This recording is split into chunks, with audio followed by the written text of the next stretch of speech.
Gentlemen, welcome to Leadership Followership for maximum results. Why must we be willing to renew our minds and transform our thinking? Because the concept of leadership and followership is brand new for a lot of people. When you think of the term follower, people are like, I'm not a follower. But after this presentation, I'm hoping that you will change your perspective on what it really means to be a leader and follower. Today's environment, as you all know, it is rapidly changing. Challenges on every horizon.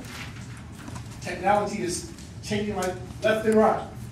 And if you're not willing to change with it, guess what? We're going to get left behind.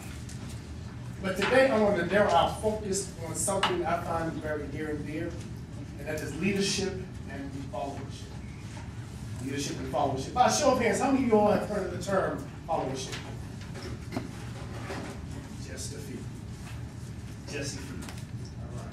Well, today's objective is this, simply this. We want to increase your leadership versatility. We want to enhance your leadership effectiveness. In order to be effective as a leader, you have to know who is following you. And more importantly, how they are following you. And later we want you to become a catalyst for change. A catalyst for change. This is a brief overview of how we're going to approach this topic. First, we're going to take a good look at ourselves. It's going to be some serious inner reflection.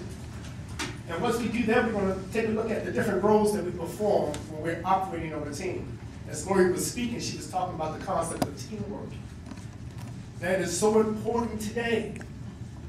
We must work together if we are to succeed as an organization or as a team. We're going to break that down a little bit further. And finally, we have to operate as one team. There are many members, many compartments, many divisions to an organization, and if we're not working together, guess what? We won't succeed. It's just definition for it. A researcher by the name of J.C. Ross termed as leadership. Influence directed at one or more people without coercion and toward a common purpose. Influence directed at one or more people without coercion and toward a common purpose.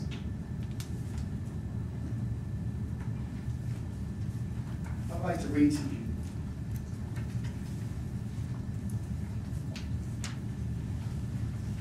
a quote by former Secretary of State Colin Powell. Are you all familiar with him? He was also the former chairman of the Joint Chiefs of Staff. I was in the military. I have the utmost respect for this leader. He was truly an officer and a gentleman. And this is what he says about leadership. Leadership is all about followership. You aren't really a leader if people are not willing to follow you. He goes on to say, this is not rocket science, but in this day and age where people are consumed with titles and positions, they forget this little fact. Sam, raise your hand, please. Sam, several years ago, he was the president of the National Black and Gay Association St. Louis chapter. Sam is currently the vice president behind Jackie. If Sam's ego was not in check, he would cause a lot of havoc for Jackie. Can we be real? Sam had to look in the mirror. I know I look good. I know I'm smart and debonair. I can support her. I have no motive. I have no hidden agenda. I want to help her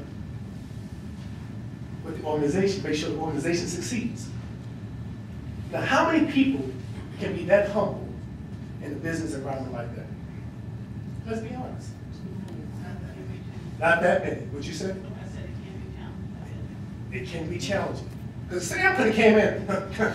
I ran this organization before she was born. Not that he's that old. He could have came in real small, real small like this. Jackie, you knew at this. I've been with the NBA for many years now. Yes, you're the president, but I'm the vice. You follow me. That's some tension right there. With that type of tension, you cannot have leadership followership for maximum results. You cannot.